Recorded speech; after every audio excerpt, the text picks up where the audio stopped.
عقیدہ اللہ کے متعلق یہ ہو کہ اللہ کے سوا عبادت کے کوئی لائق نہیں ہے، اور عقیدہ یہ ہو محمد الرسول اللہ صلی اللہ علیہ وسلم کے مقابلے میں کوئی اطاعت کے لائق نہیں ہے۔ خبردار، انسان کے جسم میں گوشت کا ایک لوتھڑا ہے، اگر وہ درست ہو جائے تو سارے کا سارا جسم درست ہو جاتا ہے، اگر وہ خراب ہو جائے سارے کا سارا جسم خراب ہو جاتا ہے۔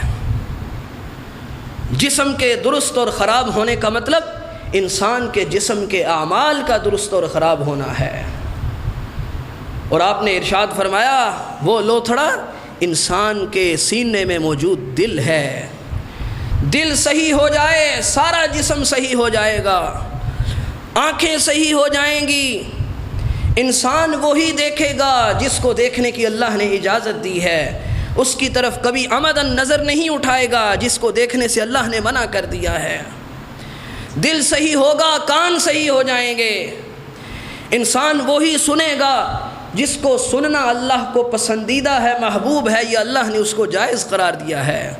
وہ کبھی عمدن اس کو سننے کی کوشش نہیں کرے گا جس کے سننے کے نتیجے میں اللہ اس سے ناراض ہو جائے۔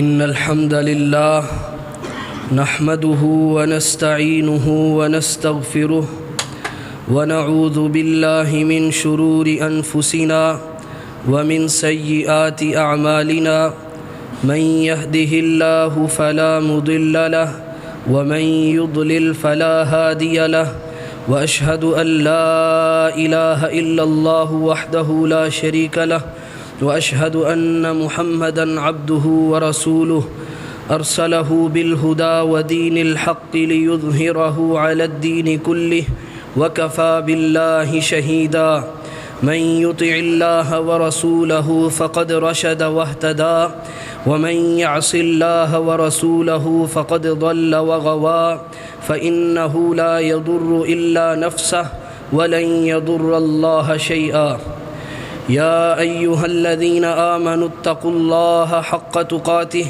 ولا تموتن إلا وأنتم مسلمون يا أيها الناس اتقوا ربكم الذي خلقكم من نفس واحدة وخلق منها زوجها وبث منهما رجالا كثيرا ونساء واتقوا الله الذي تساءلون به والأرحام إن الله كان عليكم رقيبا يا أيها الذين آمنوا اتقوا الله وقولوا قولا سديدا يصلح لكم أعمالكم ويغفر لكم ذنوبكم ومن يطع الله ورسوله فقد فاز فوزا عظيما أما بعد فإن أصدق الحديث كتاب الله وخير الهدي هدي محمد صلى الله تعالى عليه وعلى آله وسلم وشر الأمور محدثاتها وكل محدثة بدعة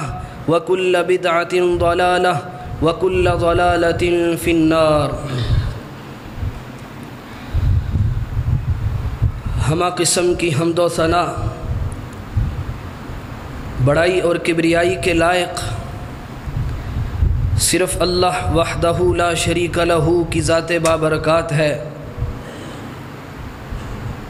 جو ہر چیز کا خالق ہے، مالک ہے، وہی سب کا رازق ہے، وہی زندگی دینے والا، موت دینے والا، رزق عطا فرمانے والا، حاجتیں برلانے والا ہے۔ اللہ کے سوا نہ کوئی داتا ہے، نہ کوئی گنج بخش ہے، نہ کوئی رنج بخش ہے۔ اللہ کے علاوہ نہ کوئی حاجت روا ہے، نہ مشکل کشا ہے۔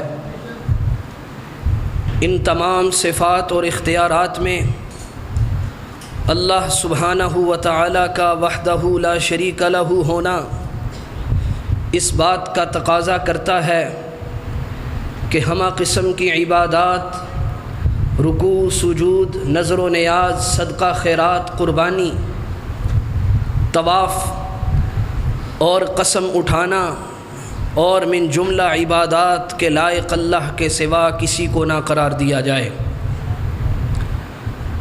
انگنت و لا تعداد درود و سلام ہمارے ہادی، ہمارے مرشد خاتم النبیین شفیع المذنبین رحمۃ للعالمین جناب محمد الرسول اللہ صلی اللہ علیہ وسلم کی ذات گرامی کے لیے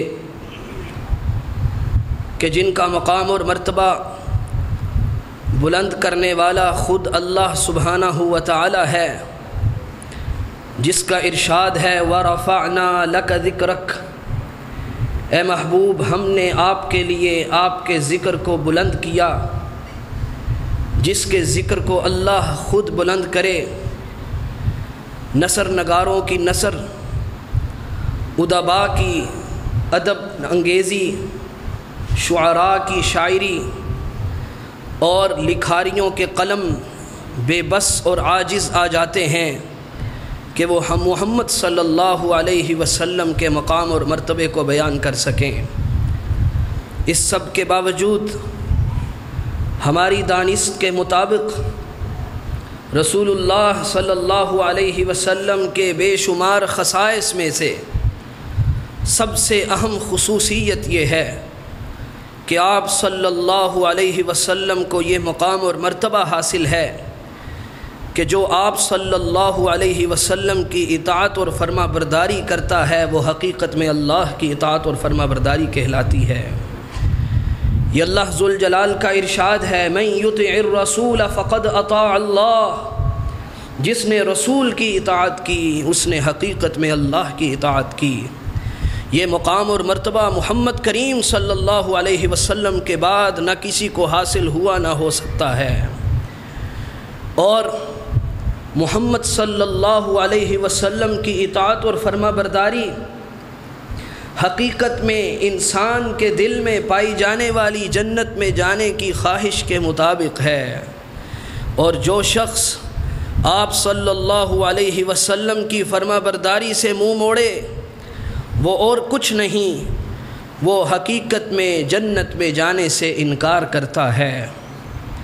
اللہ ذوالجلال ہمیں صحیح معنوں میں آپ صلی اللہ علیہ وسلم کا مطیع اور فرما بردار بنا دے، اور رحمت اور بخشش کی دعا ہو تمام صحابہ کرام، تابعین عظام، تبع تابعین، محدثین، فقہاء اور امت کے تمام سلف و خلف کے لیے کہ جنہوں نے محمد کریم صلی اللہ علیہ وسلم سے اس امانت کو بڑی دیانتداری کے ساتھ، بڑی احتیاط کے ساتھ، بڑی جانفشانی کے ساتھ حاصل کیا اور بڑی ذمہ داری کے ساتھ اپنے آنے والی نسلوں تک اس کو محفوظ کیا اور اس کو پہنچانے میں کوئی کسر نہ چھوڑی۔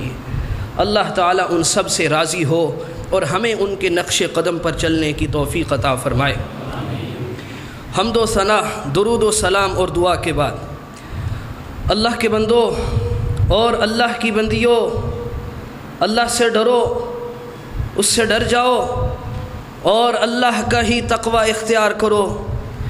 یہ اللہ کا تقوی ہی تو تھا جس کے حصول کے لیے آپ پورا ماہ رمضان بھوک پیاس برداشت کرتے رہے، اپنی بعض جائز خواہشات سے بھی رکے رہے، مقصد اس کے سوا اور کچھ اللہ نے بیان نہیں فرمایا۔ لعلکم تتقون، اے اہل ایمان تم پر بھی اور تم سے پہلوں پر بھی روزہ اس لیے فرض کیا گیا تاکہ تم تقوی کی دولت سے مالا مال ہو جاؤ، تقوی کی صفت سے متصف ہو جاؤ۔ اس کے علاوہ اللہ آپ کو کسی اور مقصد کے لیے بھوکا پیاسا نہیں رکھنا چاہتا تھا۔ خوش نصیب ہیں وہ لوگ جو ماہ رمضان سے اس حالت میں نکلے ہیں کہ وہ تقوی کی دولت سے مالا مال ہو چکے ہیں، اور فکر کا لمحہ ہے، لمحہ فکریہ ہے ان لوگوں کے لیے جو رمضان کے گزرنے کے بعد بھی ان کی حالت ویسی ہو چکی ہے جیسے رمضان سے پہلے ان کی حالت تھی۔ اللہ کے تقوی کو سمجھیے۔ اللہ کے تقوی کا مطلب یہ ہے کہ انسان اپنے اور اللہ کی ناراضی کے درمیان، اللہ کی جہنم کے درمیان ایک مضبوط آڑ بنا لے، ایسی آڑ اور رکاوٹ جو انسان کو جہنم میں داخل ہونے سے بچا لے، اسی کا نام تقویٰ ہے۔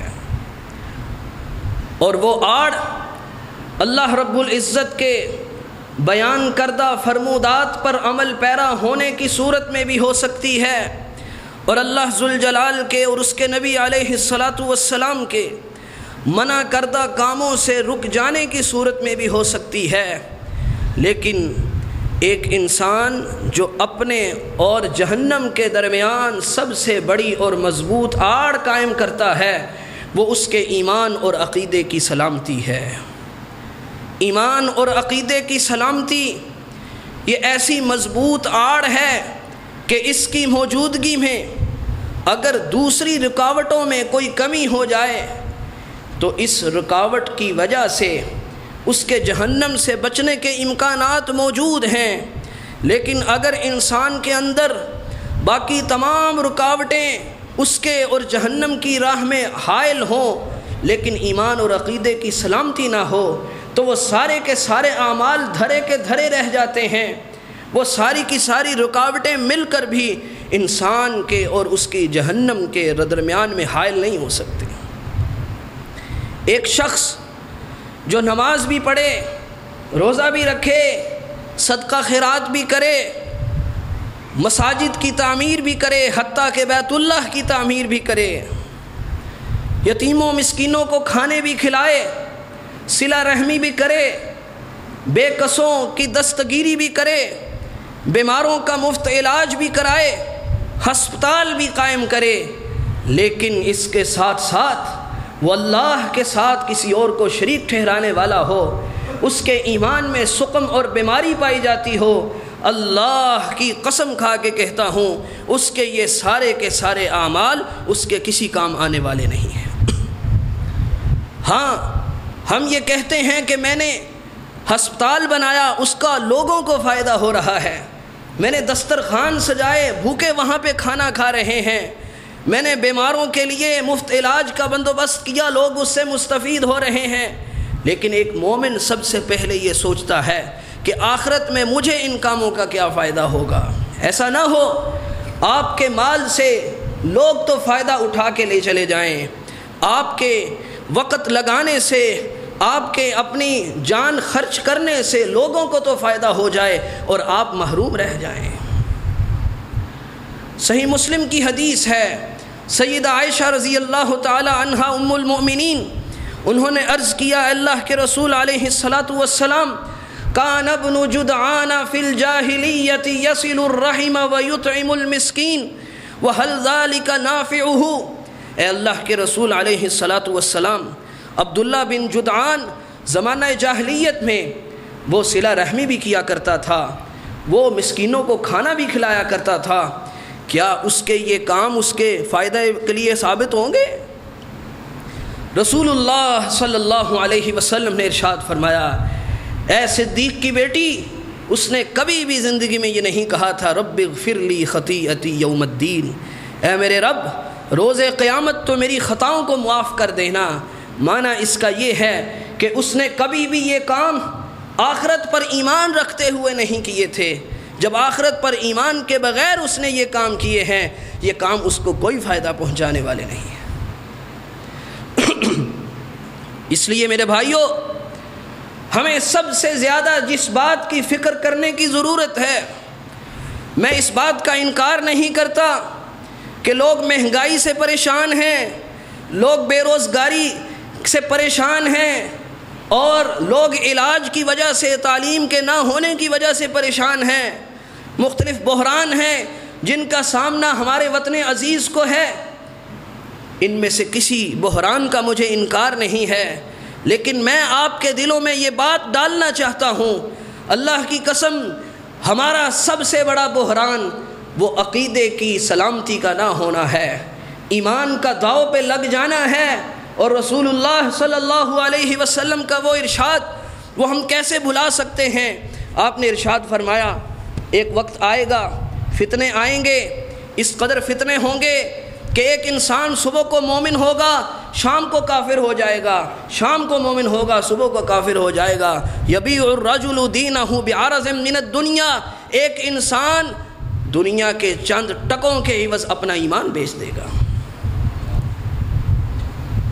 ہمیں سب سے زیادہ اپنے عقیدے کی، اپنے ایمان کی حفاظت اور اس کی احتیاط کی ضرورت ہے، اور مجھے اللہ رب العزت کی ذات پہ یقین ہے، اور کیوں نہ ہو اللہ نے ہمیشہ اپنے وعدے پورے کیے ہیں۔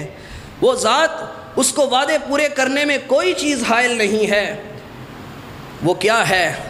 جب ہم اپنے ایمان کے متعلق سب سے زیادہ فکر مند ہوں گے، اپنے ایمان کے متعلق سب سے زیادہ محتاط ہوں گے، اللہ ذوالجلال ہماری تمام پریشانیاں دور فرما دے گا، جس طرح کہ اللہ ذوالجلال نے ہم سے پہلوں کی پریشانیاں دور فرمائی۔ ہم اس طریقے کو نہیں ابھی تک سمجھ پا رہے۔ ایمان کی سلامتی، عقیدے کی سلامتی وہ از حد ضروری ہے۔ اس کی ایک وجہ یہ بھی ہے کہ یہ دنیا تو جیسے تیسے انسان کی کٹ ہی جاتی ہے، لیکن آخرت وہ کبھی کٹنے والی زندگی نہیں ہے، وہ ہمیشہ ہمیشہ رہنے والی زندگی ہے۔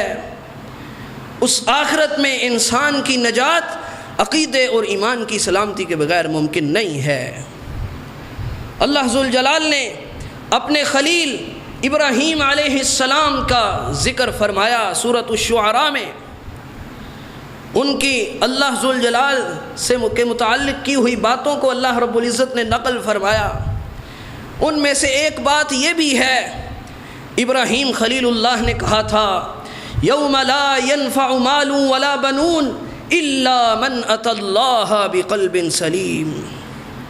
قیامت کا دن، اے اللہ، وہ دن ہے جس دن انسان کا مال اس کے کام نہیں آئے گا، اس کے بیٹے اس کے کام نہیں آئیں گے، حالانکہ دنیا میں انسان کا مال بھی اس کے کام آتا ہے، اس کی اولاد بھی اس کے کام آتی ہے، لیکن روز قیامت کو اپنی دنیا کی زندگی پر قیاس نہ کرنا۔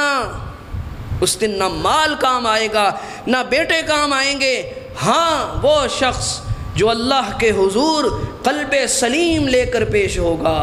قلب سلیم سے مراد سلامتی والا دل، جس میں کوئی کسی قسم کی بیماری نہ ہو، وہ دل۔ حافظ ابن القیم رحمۃ اللہ علیہ قلب سلیم کے متعلق لکھتے ہیں کہ قلب سلیم سے مراد وہ دل ہے جو شہوات سے بھی بچا ہوا ہو اور شبہات میں بھی لتھڑا ہوا نہ ہو۔ انسان کے دل کو بیمار کرنے والی اور اس کی سلامتی کے لیے نقصان دہ ثابت ہونے والی یہ دو ہی بیماریاں ہیں، یا تو انسان شہوات میں گھرا ہوا ہو۔ شہوات میں گھرا ہوا ہونے کا مطلب یہ ہے کہ آپ جانتے ہیں کہ فلاں چیز سے اللہ نے منع فرمایا ہے، آپ جانتے ہیں کہ فلاں کام کا اللہ نے حکم دیا ہے، اس کے باوجود آپ اللہ کے حکم پر عمل پیرا نہیں ہوتے، اللہ کے روکنے سے رکتے نہیں ہیں۔ وجہ کیا ہے؟ وہ کام آپ شہوت کی بنا پہ کر رہے ہیں، لا علمی کی بنا پہ نہیں کر رہے۔ اور انسان کے دل کو نقصان پہنچانے والی دوسری چیز وہ شبہات ہیں۔ شبہات انسان کے عقیدے کی سلامتی نہ ہونے کی بنیاد پہ، وہ دل جو شکوک میں پڑا ہوا ہے، جس کو اللہ اور اس کے رسول کے فرمودات پر یقین نہیں ہو رہا، یہ حقیقت میں شبہات میں لتھڑا ہوا ہے، اور یہ ایسے لوگوں کی باتیں سن کر انہی کے پیچھے ہو لیتا ہے جن کی اس کو گفتگو بڑی پسند آتی ہے، یہ جانے بغیر کہ ان کا منہج قرآن و سنت کے موافق ہے کہ نہیں ہے۔ اس لیے روز قیامت وہی دل انسان کے لیے کامیابی کا باعث ہوگا جو قلب سلیم ہوگا، اور قلب سلیم بغیر عقیدے کی سلامتی کے نہیں ہو سکتا۔ رسول اللہ صلی اللہ علیہ وسلم نے ارشاد فرمایا، روز قیامت میں حوض پر تمہارا انتظار کروں گا، من شربا، جو شخص اس حوض سے یعنی حوض کوثر سے ایک دفعہ پی لے گا، لم یظمأ ابدا، وہ کبھی پیاسا نہیں ہوگا۔ پھر آپ نے ارشاد فرمایا، اسی اثناء میں کچھ لوگ میرے پاس آنا چاہیں گے، لیکن ان کو میرے پاس آنے سے روک دیا جائے گا، باوجود اس کے کہ میں ان کو پہچان رہا ہوں گا، وہ مجھے پہچان رہے ہوں گے۔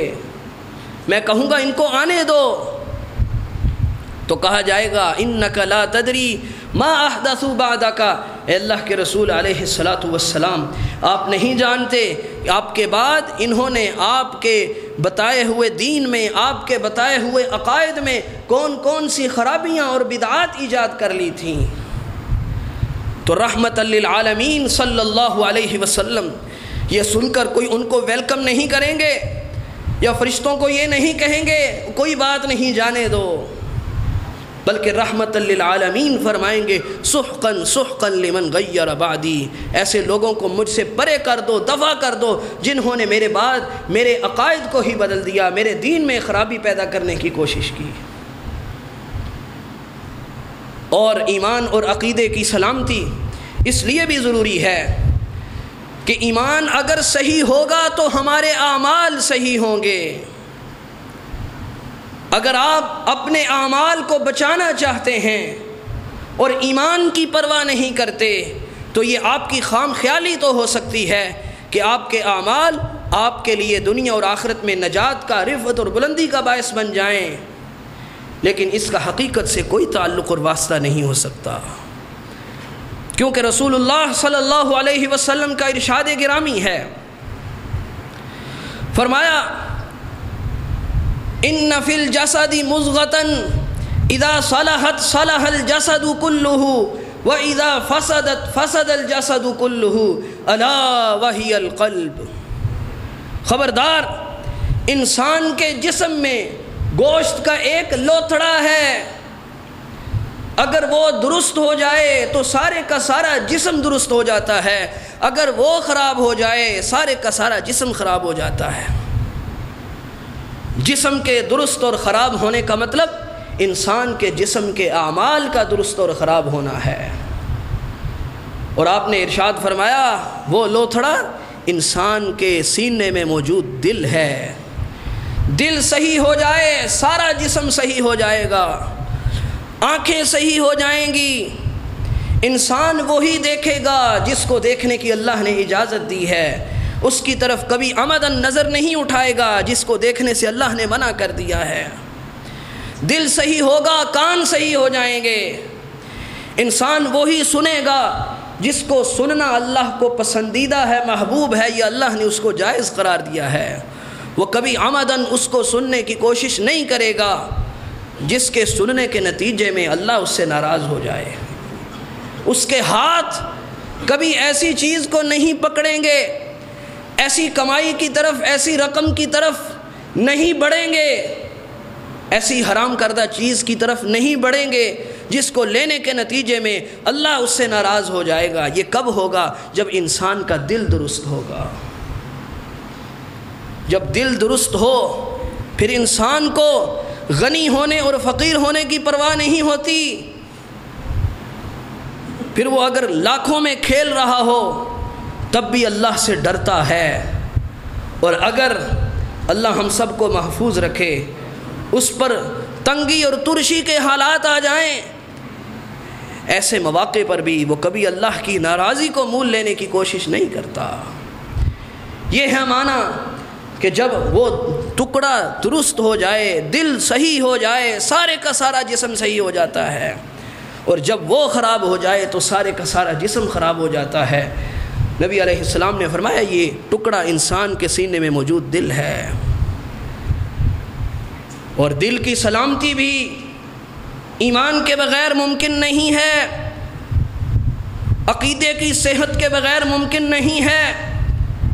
آپ ایمانداری سے بتائیے، ایک انسان جس کے دل میں یہ ایمان ہو، یہ ایمان کی خرابی ہو کہ اللہ کے سوا کسی اور سے بھی حاجت روائی کی جا سکتی ہے، اللہ کے سوا کسی اور کے آگے بھی سجدہ ریز ہوا جا سکتا ہے، اللہ کے سوا کسی اور کے آگے بھی دستے دعا دراز کیے جا سکتے ہیں،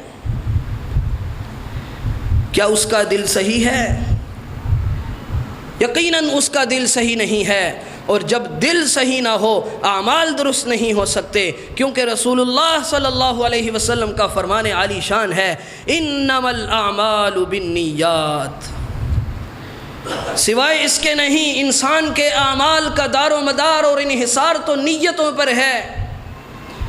جیسی انسان کی نیت ہوگی ویسی ہی اس کے عمل کا اس کو اجر ملے گا یا اس پر وزر آئے گا۔ جس انسان کے دل میں یہ عقیدہ ہے کہ اللہ کے سوا کوئی اور بھی عبادت کے لائق ہے، آپ ایمانداری سے بتائیے اس کے عمل کی نیت کیسے درست ہو سکتی ہے؟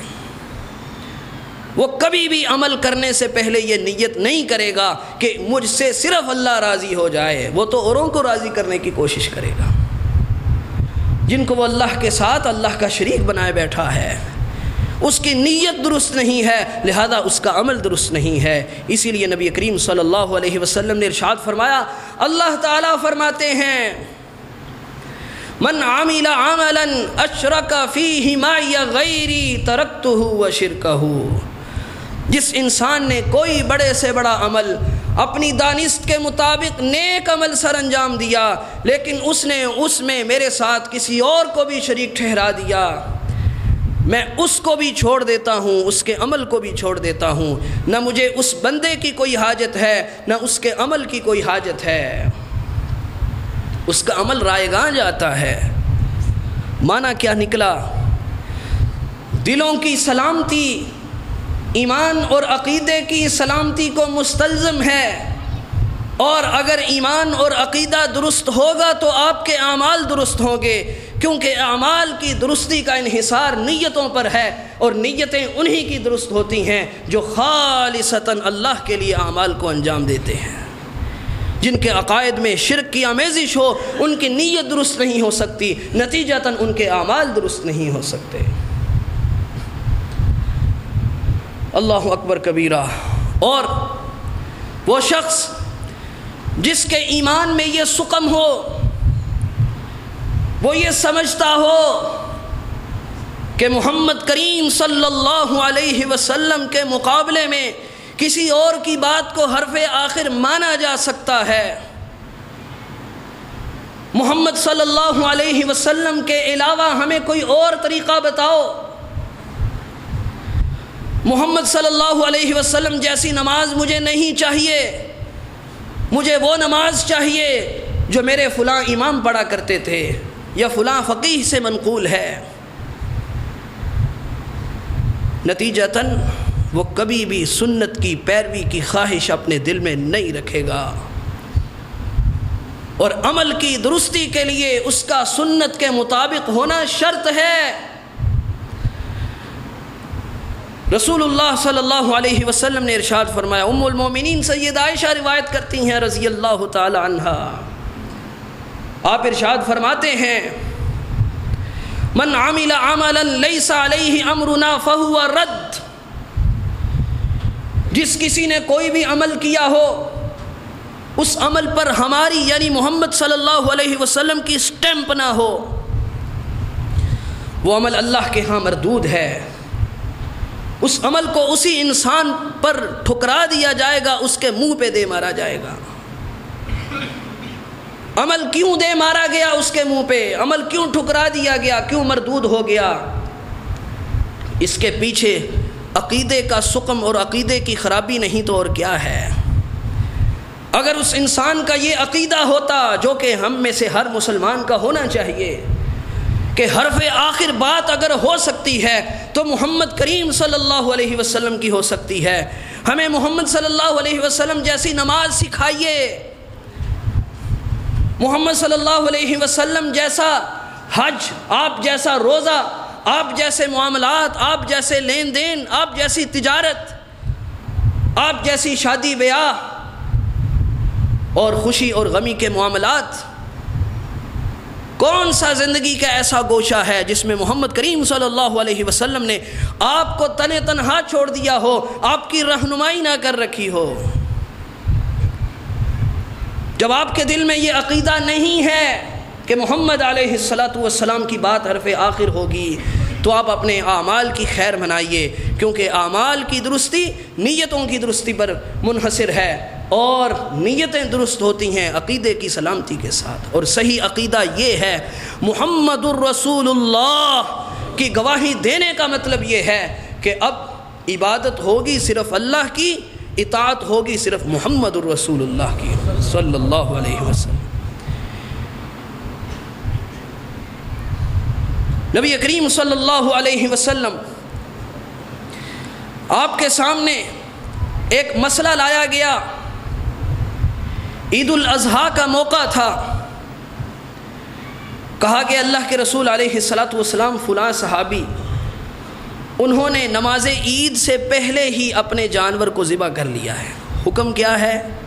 نماز عید کی ادائیگی کے بعد آپ اپنے جانوروں کے گلوں پر چھریاں چلائیں۔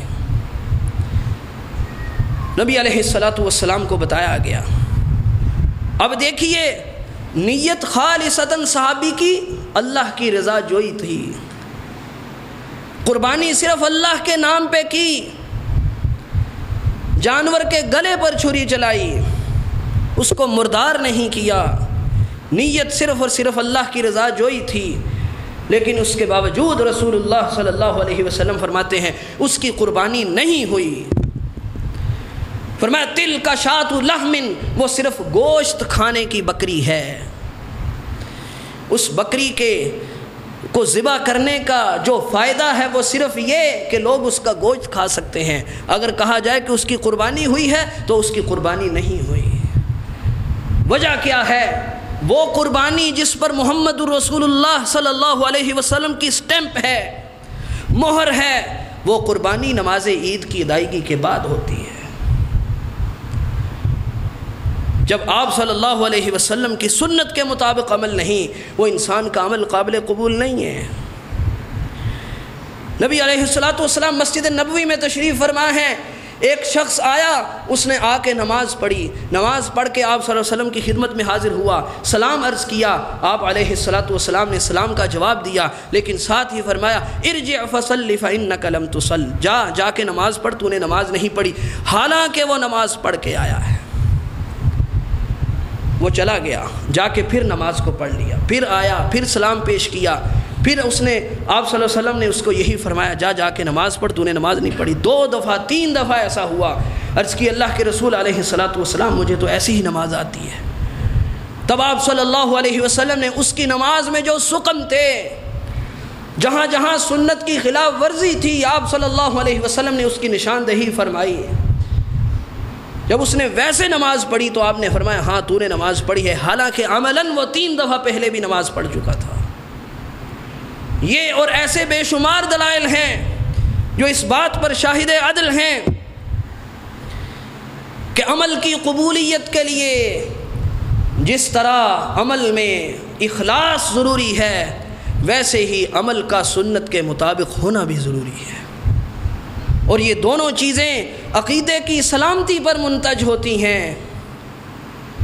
عقیدہ اللہ کے متعلق یہ ہو کہ اللہ کے سوا عبادت کے کوئی لائق نہیں ہے، اور عقیدہ یہ ہو محمد الرسول اللہ صلی اللہ علیہ وسلم کے مقابلے میں کوئی اطاعت کے لائق نہیں ہے۔ حرف آخر بات محمد الرسول اللہ کی ہو سکتی ہے، اور عقیدے اور ایمان کی سلامتی اس لیے بھی ضروری ہے۔ آخری بات کر کے اپنی بات کو سمیٹنا چاہتا ہوں،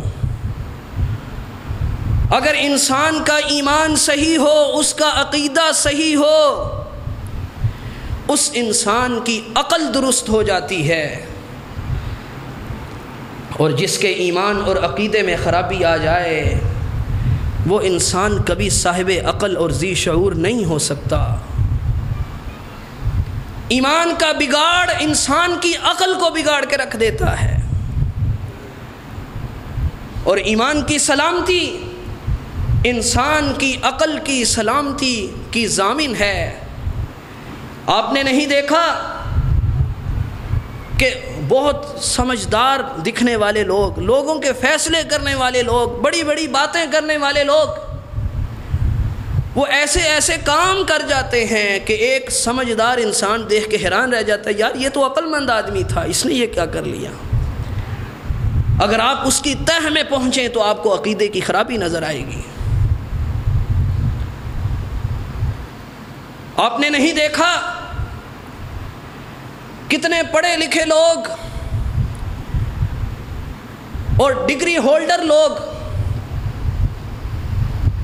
وہ اپنے ہی ہاتھوں سے مٹی کو اٹھایا، اس میں پانی کو ملایا، اس کو گوندا، اس کا گارا بنایا، اور پھر اسی کو ایک شکل بنا دیا، اس کی پھر نوک پلک درست کی، اس کی آنکھیں بنائیں، اس کے کان بنائے، اس کی ناک بنائی، اور پھر اس کو دھوپ میں سوکھنے کے لیے رکھ دیا۔ جیسے ہی وہ سوکھ گیا پھر اسی کے آگے وہ ہاتھ جوڑ کے کھڑے ہو گئے،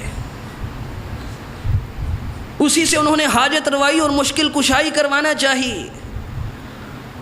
ایک طرف آپ اس کی تعلیم کو دیکھیے، وہ ڈاکٹر بھی ہوگا، انجینئر بھی ہوگا، اس کے پاس آپ سے زیادہ ڈگریاں ہوں گی، لیکن اس کے باوجود انسان یہ کام دیکھ کے حیران رہ جاتا ہے، یار یہ کوئی عقل والا آدمی نہیں کر سکتا۔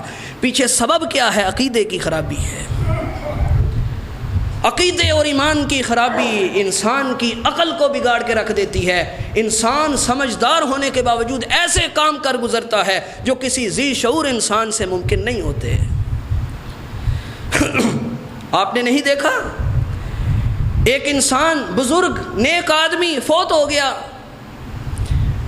اس کے جسم سے کپڑے آپ نے کاٹ کے اتارے، خود اپنے جسم سے کپڑے نہیں اتار سکا، آپ نے اتارے، وہ بھی کاٹ کے اتارے،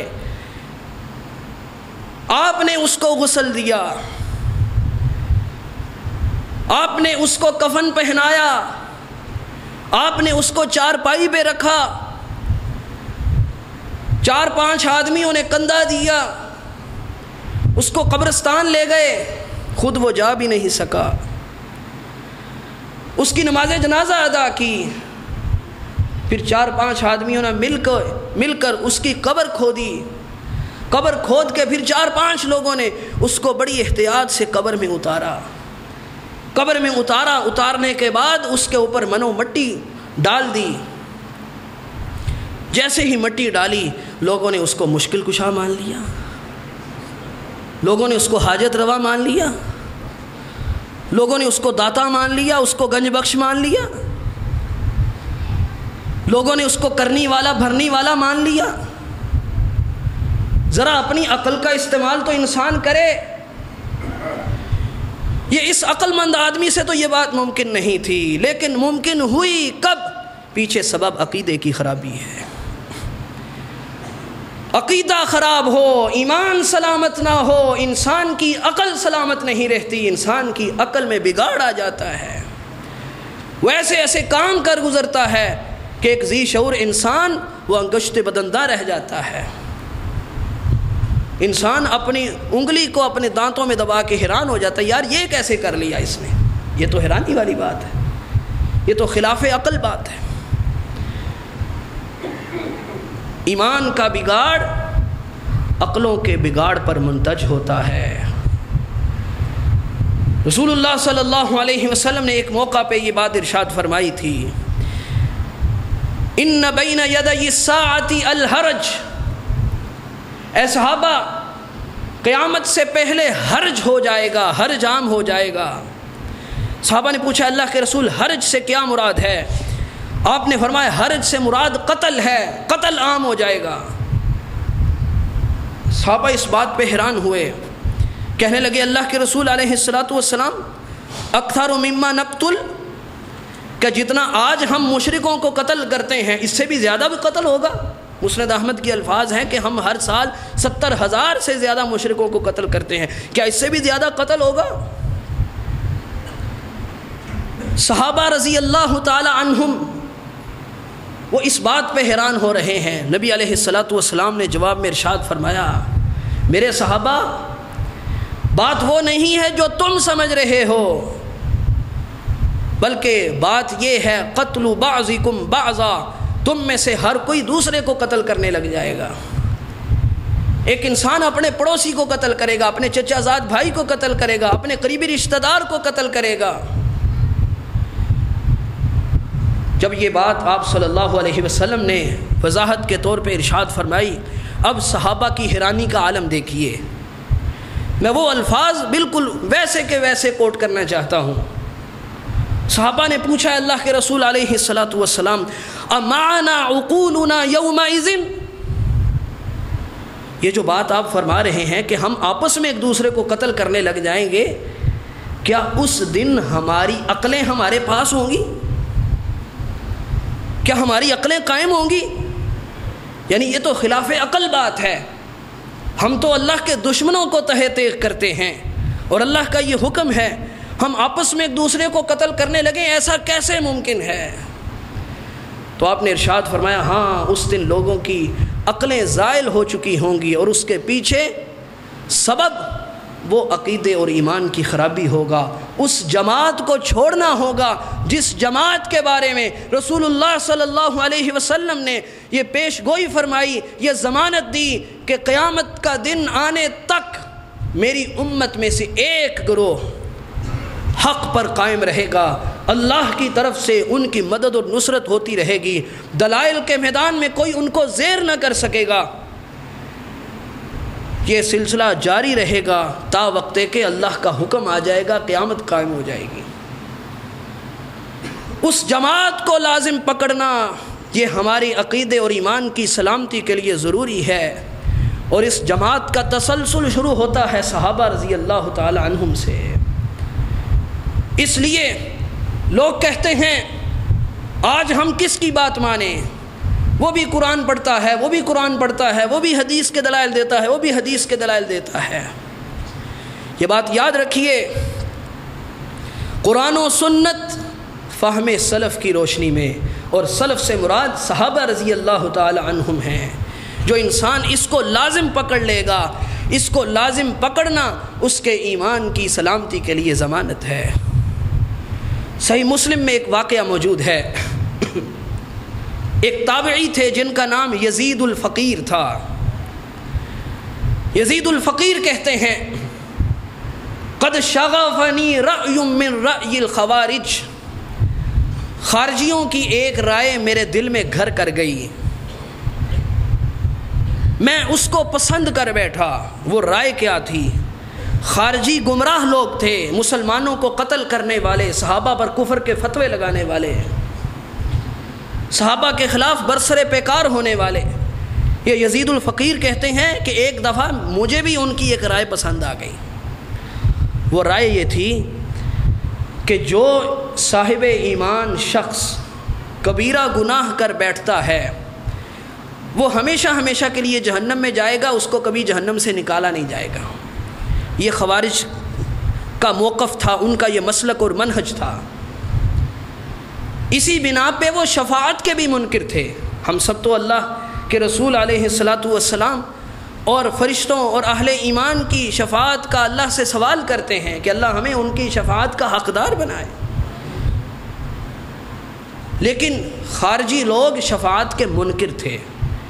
یزید الفقیر کہتے ہیں کہ میں بھی اس بات کو پسند کر بیٹھا کہ یہ بات تو صحیح ہے کہ جو انسان ایمان لانے کے بعد کوئی کبیرہ گناہ کر بیٹھے گا وہ کبھی جہنم سے نہیں نکالا جائے گا۔ کہتے ہیں کہ میں اپنے ساتھی خارجیوں کے ساتھ ہم نے ارادہ کیا ہم حج کریں گے، حج کے بعد ہم لوگوں پر خروج کریں گے، لوگوں کے پاس جائیں گے، فردن فردن ان سے ملیں گے اور ان سے پوچھیں گے تمہارا کبیرہ گناہ کے متعلق کیا موقف ہے؟ کیا تم مانتے ہو کہ ایمان والا شخص اگر کبیرہ گناہ کرے گا ہمیشہ ہمیشہ کے لیے جہنم میں جائے گا، یا تم سمجھتے ہو کہ وہ جہنم سے نکال دیا جائے گا؟ اگر کوئی یہ کہے گا کہ ہاں ہمیشہ ہمیشہ کے لیے جہنم میں جائے گا تو ہم اس کو چھوڑ دیں گے، اور اگر کوئی اس کے برعکس موقف اپنائے گا ہم اس کو قتل کر دیں گے۔ یزید الفقیر کہتے ہیں ہمارا یہ ارادہ تھا۔ ہم مدینہ میں صحابی جابر بن عبداللہ رضی اللہ تعالی عنہما کے حلقے کے پاس سے گزرے۔ جابر بن عبداللہ رضی اللہ تعالی عنہ لوگوں کو احادیث سنا رہے تھے، ان کو واعظ کر رہے تھے۔ یزید الفقیر کہتے ہیں میں بھی ان کے پاس بیٹھ گیا۔ میں نے سنا کہ جابر بن عبداللہ رضی اللہ تعالی عنہما جہنمیین کا ذکر کر رہے ہیں۔ جہنمیین سے مراد وہ لوگ، وہ اہل ایمان جن کو ان کے گناہوں کی پاداش میں جہنم میں جلنا سڑنا پڑے گا، لیکن بالآخر ان کو نکال لیا جائے گا۔ یزید الفقیر کہتے ہیں کہ میں ان کی بات سن کے حیران ہوا اور کہنے لگا یا صاحب رسول اللہ، اے اللہ کے رسول کے ساتھی، کیا آپ نے قرآن میں یہ نہیں پڑھا اللہ نے فرمایا ہے ربنا انک من تدخل النار فقد اخزیتہ، اے ہمارے رب جس کو تو جہنم میں ڈال دے گا تو نے اس کو رسوا کر دیا۔ کلما ارادوا ان یخرجوا منها اعیدوا فیہا، جب بھی جہنمی جہنم سے نکلنے کا ارادہ کریں گے ان کو اس میں لوٹا دیا جائے گا۔ وہ آیات شریفہ جو اللہ رب العزت نے کافروں اور مشرکوں کے لیے نازل فرمائی، ان آیات شریفہ کا انطباق وہ اہل ایمان پر کر کے ان کو جہنمی قرار دے رہے تھے۔ جابر بن عبداللہ رضی اللہ تعالیٰ عنہ سمجھ گئے، یزید الفقیر سے کہنے لگے آپ مجھے بتائیے کیا آپ نے قرآن پڑھا ہے؟ کہنے لگے جی ہاں میں نے تو قرآن پڑھا ہے۔ کیا قرآن میں تم نے یہ پڑھا ہے کہ اللہ رب العزت نے محمد صلی اللہ علیہ وسلم کے مقام محمود کا ذکر کیا ہے؟ اس مقام محمود پر جب آپ صلی اللہ علیہ وسلم جلوہ افروز ہوں گے اللہ رب العزت اس کی وجہ سے کتنوں کو جہنم سے نکال دے گا۔ کہنے لگا ہاں یہ تو میں نے پڑھا ہے۔ پھر جابر بن عبداللہ رضی اللہ تعالیٰ عنہ کہنے لگے کیا تم نے پل صراط کے متعلق نہیں پڑھا؟ کیا نبی علیہ السلام نے اس کے متعلق نہیں فرمایا؟ یہ ساری باتیں جب ان کو ذکر کی یزید الفقیر کہنے لگے کہ میں نے اسی وقت توبہ کر لی، اور میں کہنے لگا کہ یہ صحابی رسول جھوٹ بول رہے ہیں، یہ تو سچ بول رہے ہیں۔ اس سے اندازہ کیجئے، اور یہی ہماری بات کا لب لباب ہے، یزید الفقیر گمراہ ہوئے صحابہ کے منہج کو چھوڑنے کی وجہ سے، واپس ہدایت پر آئے صحابہ کے ایمان کو معیار ایمان ماننے کی وجہ سے، صحابہ سے علم لینے کی وجہ سے۔ اسی طرح امام مالک رحمۃ اللہ علیہ کا قول یہ ہمیشہ ذہن میں رکھیے، لن یصلح آخر هذه الامة الا بما صلح به اولها، اس امت کے آخری حصے کی اصلاح بھی ویسے ہی ممکن ہے جیسے اس امت کے پہلے حصے کی اصلاح ہوئی تھی۔ مراد جیسے صحابہ کرام ایمان لائے ویسے تم ایمان لے آؤ، جیسے صحابہ کرام نے عقائد کی درستی کی ویسے تم کرو، اور ان تمام خطروں اور خدشات سے خبردار رہیے۔ ایسے لوگ جو کسی بھی لحاظ سے کسی ایک بھی صحابی رسول کی شان کو گھٹانے کی کوشش کرے، اس انسان کے ایمان پر اتہام کرنا چاہیے کہ یہ شخص گمراہ ہے جو ہمیں صحابہ سے توڑ رہا ہے۔ جو شخص آپ کو صحابہ سے کسی بھی انداز سے توڑنے کی کوشش کرے، کسی صحابی کی شان میں تنقیص کرنے کی کوشش کرے، اس سے اپنے رستے کو جدا کر لیجئے۔ اگر آپ کے پاس علم ہے تو آپ اس کے ساتھ مجادلہ کیجئے، اگر آپ کے پاس علم نہیں ہے تو اس سے اپنے رستے کو جدا کر لیجئے۔ اس کے بغیر ہمارے ایمان محفوظ رہیں، ہمارے عقیدے سلامت رہیں، اس کی کوئی گنجائش نہیں ہے۔ اللہ تعالی ہمارے حال پہ رحم فرمائے۔ اقول قولی ھذا واستغفر اللہ لی ولکم وآخر دعوانا الحمد للہ رب العالمین۔